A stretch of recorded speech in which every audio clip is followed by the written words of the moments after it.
Last Epoch has updated their game so much it's almost unrecognizable. The visuals, the combat, and the gameplay feel, the legendaries, the classes, the endgame, everything in the game has been updated to make it a top-tier ARPG.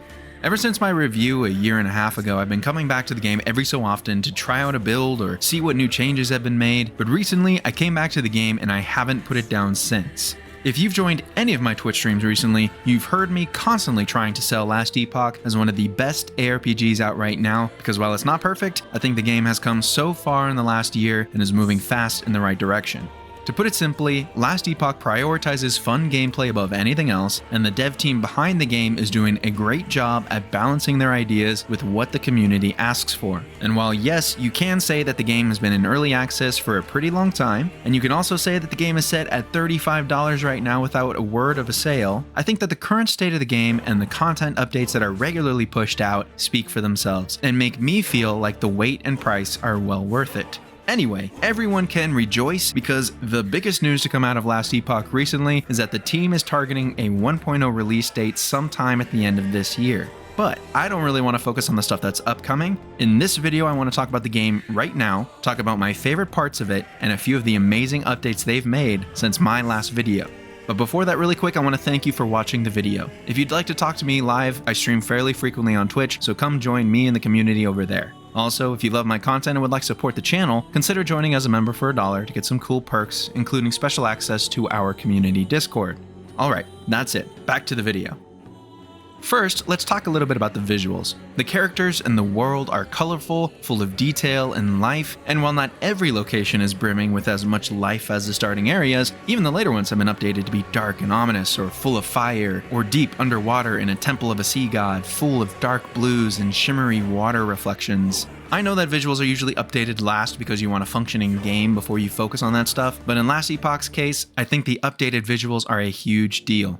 To me though, my favorite visual updates are the spell effects. I remember about a year ago I saw a post from EHG that said that they were working on gameplay feel, which included the spell effects. This feels like night and day to me. The paladin has a shield charge with a huge explosion at the end of it, a holy aura that bathes the character in glowing light. The mage class has bright orange, fiery explosions that at higher levels get flung everywhere and cause beautiful catastrophic meltdowns. While you're watching the rest of the video, keep in mind that while not everything has been updated yet, the difference in visuals is insane, and the beauty of what has been updated is highly noticeable, and I appreciate EHG for taking the time to make the game look so much better.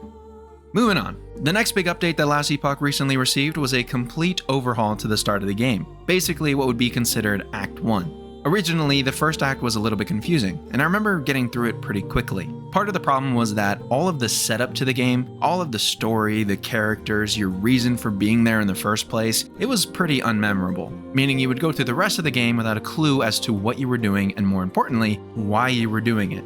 I had played the game for about 300 hours or so, and I still did not know why we were chosen to hold the titular Last Epoch and why we had to go from city to city, timeline to timeline, and talk to different gods to get their blessing. But one of the latest updates completely remade the starting experience. I'm not saying it answers all the questions in an easily understood way, but I know what the Epoch is and why we have it and what I'm supposed to do with it. That is a great start. Also, if I wanted to know more about the lore, I can pick up these little notes and listen to what they have to say. Unfortunately, I find lore a bit of a snore in ARPGs, and for some reason I've been trained to think of it as more of a chore. It's not that I don't like knowing what's going on, but I don't like having to sit still while someone reads a note to me. Little ask for the developers, if you could please make the notes keep talking to you even as you move away from them, then I can listen to lore while keeping up the fast-paced action that I'm used to from modern ARPGs. The first act has really improved its setting, the characters, the voice acting, but it's also just drastically improved the pacing of the game. There's a lot of examples here, but I'll use one to show specifically what I'm talking about. When I first started playing Last Epoch, you chose a class at the start of the game, and then halfway through the campaign, you chose your mastery. The good thing about doing it this way is that you have time to play your base class, learn its general mechanics, build your base attributes, and then move on to your mastery to specialize in a specific way. The problem was that you would play a good couple hours or more, I think it was like level 32 or something like that, before you could get to your mastery, spells, and talents. This caused the early game to feel extremely slow, especially when compared to the gameplay after you chose a mastery. With the new updated experience, the choice of mastery is presented much earlier on. I was at level 16 when I reached that point of the story. You still have enough time to get used to the class and how it plays, but then you're given your power and the ability to specialize early on so you can get right into creating your own build. This opens up a lot of possibilities with how you want to make your character. You don't have to spend 30 levels of putting points into your base class if you want to heavily specialize in one damage type or dive deep into the other passive skill trees. You have all the options opened up to you early on. It also gives you a huge power boost and can sometimes be a completely different gameplay style, so it helps to get access to it early on. That way you can build your skill with the mastery, because once you get to endgame, you will need to master your mastery. One of the biggest updates that just got introduced into the game is the newest mastery, the Runemaster. This is probably one of my favorite masteries in the game. Let me give you a quick rundown on how this mage mastery works. The new key feature you get as a Runemaster is Runic Invocation. This allows you to generate runes while you use your other abilities and then trigger different spells based on which combination of runes you have. You can generate lightning runes, cold runes, and fire runes and mix and match them to create different outcomes when you cast Runic Invocation. The order of the runes also matters. For example, if I use 2 cold, 1 fire, compared to 1 cold, 1 fire, and 1 cold. There are 40 different spells you can generate using this system, all with different damage amounts. There are also different types of spells, some being AoE versus others being more single target.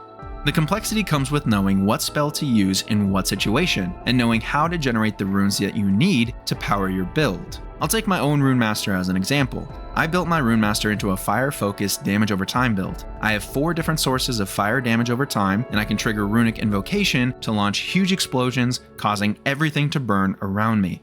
I've also specialized Runic Invocation to cast multiple other spells at the same time. So now, when I build up my fire runes, build up my arcane charges, and cast Runic Invocation, I trigger like 4 or 5 different spells, setting the world and everything living in it ablaze. There's more to my build, but I won't bore you with that right now. If you'd like to hear more of my build, just leave a comment and I'll respond to you. Most importantly, the Runemaster makes me believe that Last Epoch is thinking beyond the base level of game design. They're taking it up a notch and making classes and masteries have a wide range of gameplay, from really easy to understand masteries like the Necromancer to complex variable gameplay like the Runemaster. It makes me excited for what's to come with the Warlock and Falconer. So those are just the big updates that I really wanted to highlight. A couple more I would mention are the changes to the character animations, the sounds and music, the voice acting. There are new events within the maps like the Exiled Mage, which gives you an all-new type of loot if you take the time to fight them. There's even a new type of legendary item that has something called the Weaver's Will. As you kill more and more enemies, the item will generate more stats based on the amount of Weaver's Will it has. There are obviously so many more updates that have been added over the last year, and if you know of any more that you would like to call out, let me know in the comments below. But most importantly, I hope you enjoyed the video. Leave a like if you liked it and subscribe for more content. I hope you enjoy your adventures in TIER, and I can't wait to see what we talk about next.